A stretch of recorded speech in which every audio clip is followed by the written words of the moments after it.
Bonjour et bienvenue. Aujourd'hui, on s'attaque à un gros morceau de la fiscalité en Israël, un document qui donne des surfroides à pas mal de monde, la déclaration de patrimoine, que l'on appelle aussi la Hatzarat Hon.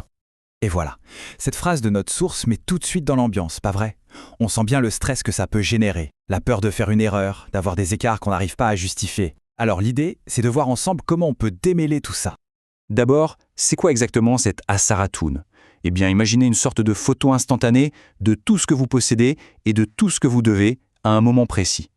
Pour le fisc, c'est un outil super puissant pour vérifier que l'évolution de votre patrimoine colle bien avec les revenus que vous avez déclarés au fil du temps. On entre maintenant dans le vif du sujet, avec ce qu'on peut vraiment appeler le casse-tête du patrimoine. Et le mot est bien choisi, parce que c'est un vrai puzzle. Chaque pièce, chaque euro, chaque bien immobilier doit s'emboîter parfaitement avec le reste. Pas seulement aujourd'hui, mais aussi avec toutes les déclarations que vous avez pu faire avant. Oui, pourquoi est-ce que c'est si compliqué au fond? Qu'est-ce qui rend cet exercice aussi délicat? La réponse, elle tient en un mot: surveillance. Il ne faut surtout pas sous-estimer le fisc israélien. On est loin de l'image d'une administration qui avance à l'aveugle. Ils ont des outils de pointe, ils croisent des informations qui viennent de partout, un voyage un peu trop fréquent à l'étranger, des gros travaux de rénovation chez vous, une décision de justice qui vous rapporte de l'argent. Croyez-moi, ils sont au courant. Oublier quelque chose, c'est donc prendre un risque énorme. Bon, face à ça, on fait quoi? Quelle est la meilleure stratégie de défense? On en vient à notre deuxième point, qui est sans doute le plus important. La règle d'or, la cohérence.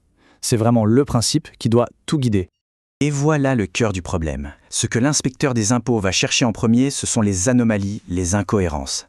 Chaque augmentation de votre patrimoine doit avoir une explication logique. Un revenu, un don, un héritage, tout doit être tracé. Une différence qui sort de nulle part, c'est comme une grosse alarme qui se déclenche chez eux. Alors concrètement, comment on fait pour être cohérent? D'abord, c'est un travail de fourmi.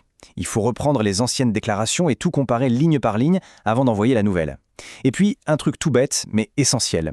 Pensez à bien inclure toutes les grosses dépenses, comme les cotisations sociales. Ça permet de justifier pourquoi votre capital n'a pas explosé alors que vos revenus étaient bons.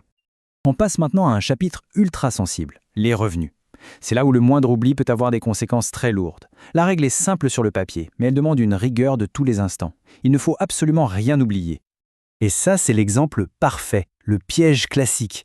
Les revenus locatifs qui sont exonérés d'impôts. On se dit, pas d'impôts, pas besoin de déclarer. Grosse erreur. Cet argent, il vient bien de quelque part. Il fait augmenter votre capital. Si vous ne le mentionnez pas, vous créez vous-même une de ces fameuses différences non expliquées. Attention aussi à d'autres points. Les cadeaux, par exemple, même ceux qui viennent de la famille, il faut les lister. D'ailleurs, la cohérence s'applique aussi au donateur, qui doit pouvoir justifier cette sortie d'argent de son côté. Et enfin, méfiance absolue avec les virements bancaires un peu flous, sans motif clair.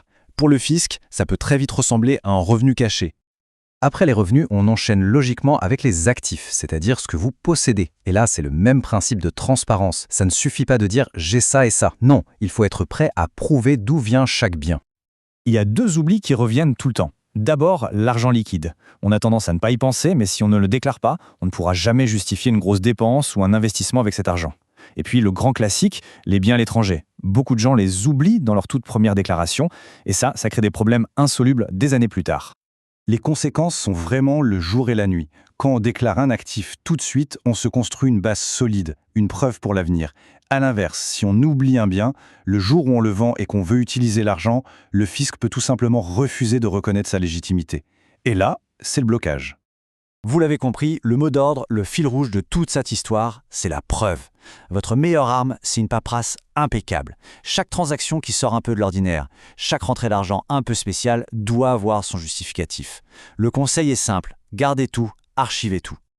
On arrive à la fin de notre parcours, alors si on devait retenir une seule chose, un conseil ultime qui résume tout, ce serait une idée très simple, mais absolument fondamentale. Voilà, c'est aussi simple et aussi puissant que ça. Cette déclaration de patrimoine, ce n'est pas juste un formulaire de plus à remplir. C'est un document qui engage votre responsabilité sur des années, avec des conséquences financières qui peuvent être très très lourdes si on fait les choses à la légère.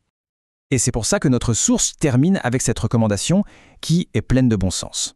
Vu la complexité de la chose et les enjeux, faire appeler des pros, des experts comptables, des fiscalistes, ce n'est pas un luxe. C'est une assurance, une sécurité pour éviter des erreurs qui, elles, pourraient coûter une fortune. Et on va se quitter sur cette question.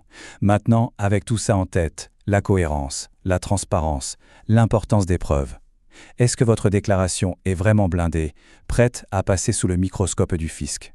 C'est la question qu'il faut se poser. Merci d'avoir suivi cette analyse.